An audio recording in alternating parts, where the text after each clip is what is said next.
So I've noticed lately there have been some pretty nasty thunderstorms where I'm in right now, and it got me thinking about my trip last year when I would be out camping in a thunderstorm and absolutely freaked out, not sure how to handle that. When you're motorcycle camping and in a tent or a hammock, you're not exactly protected from a thunderstorm, from lightning strikes, and I really wasn't sure what to do. So last year I did a little bit of research, and I want to fill you guys in on some tips and tricks and some information that might set your mind at ease if you're motorcycle camping and you happen to encounter a thunder and lightning storm. Stick around.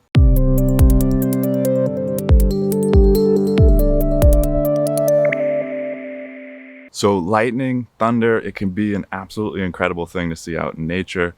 It's a beautiful, thing to watch if it's out off in the distance. Not so much when it's right on top of you, though. This can be dangerous. It can cause serious injury, even death, but don't freak out.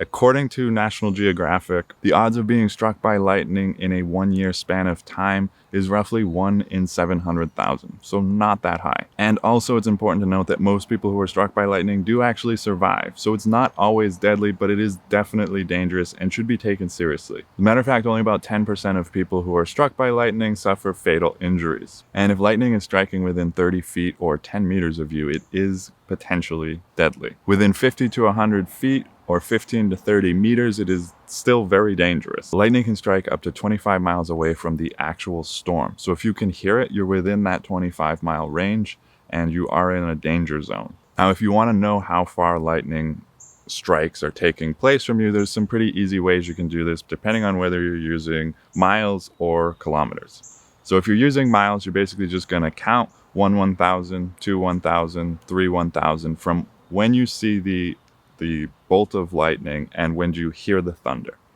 And you take that 5 seconds, and for every 5 seconds, you are 1 mile away from the storm or the strike of lightning. For metric, you're going to take the seconds and multiply it by 343. And so, for example, if you are counting 5 seconds, multiply that by 343, that's about 1,700 meters or 1.7 kilometers. This way you can kind of keep track of how far is the storm, and if you do this several times, you can kind of see, okay, is the storm moving away from me, or is it getting closer? Should I be taking precautions and preparing for something that might be blowing over me soon? It's kind of nice to know, okay, this is getting further away each time I count. The storm's getting further away, I don't have so much to worry about. Just make sure not to count too fast, because that is kind of cheating and you won't get an accurate assessment of how far away it is. Now, this is not an exact science, but it's a good way to get a pretty good idea of how far away it is. Now, it's important to note that in a tent, in a hammock, you are not safe in a thunderstorm. What you should do is try to find someplace safe, but what does that look like? First of all, you should avoid picnic shelters and outhouses because these are not safe structures. They're not properly grounded if they don't have electrical or plumbing running through them. If you can, find a building that does have electrical, say a ranger station or something like that, or a house, or a store, because at least that is going to be grounded. Now, cars and trucks are also safe, and closed vehicles are safe. A common misconception is that the reason for this is because of the rubber tires insulating you from the ground, but that's not the case. Believe it or not, and it's kind of counterintuitive, the thing that keeps you safe in a vehicle is the metal surrounding you. Now, we don't have that advantage on a motorcycle, so if you are riding through a thunderstorm, you should definitely know that you are susceptible to being struck by lightning. Highly unlikely, but it could happen. So riding in a thunderstorm on a motorcycle, not the best idea. If you are at a campsite, you could always try to make friends with somebody that's in an RV and at least, maybe hide out in there for a little bit. So that's an option too. It is definitely hard when you're camping off the grid. There aren't, buildings that are grounded. There isn't really anywhere to hide. So this could be kind of a scary thing if you don't have anywhere to take shelter. And if you do happen to find someplace safe to hide out, make sure you wait at least 30 minutes after the last strike. A lot of injuries occur because people resume normal activities too quickly. Assuming you can't find a safe place to hide out, here are some tips to keep in mind. Avoid tall trees, power lines, and fences. Avoid the highest point when setting up camp. Avoid single trees that stand alone or wide open areas where you would be the tallest point.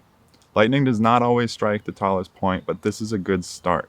If the storm is directly overhead, you may be safer getting outside of your tent, throwing on your rain gear, and waiting it out in a better spot. Let's say you didn't set your tent up in the perfect spot. If this is the case, just throw your rain gear on. Maybe take your sleeping pad with you so that you can stand on that and at least be somewhat insulated from the ground.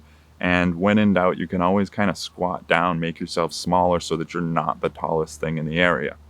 The main idea is you just don't want to be the tallest thing in the area, and you don't want to be near the tallest thing in the area. No matter what, the most important thing though is to just remain calm and try to remind yourself that you are more likely to win the lottery than you are to get struck by lightning. It is dangerous, but it's an absolutely beautiful thing to witness in nature. So just try to enjoy it and take the safest precautions you can and just try to make the best of it.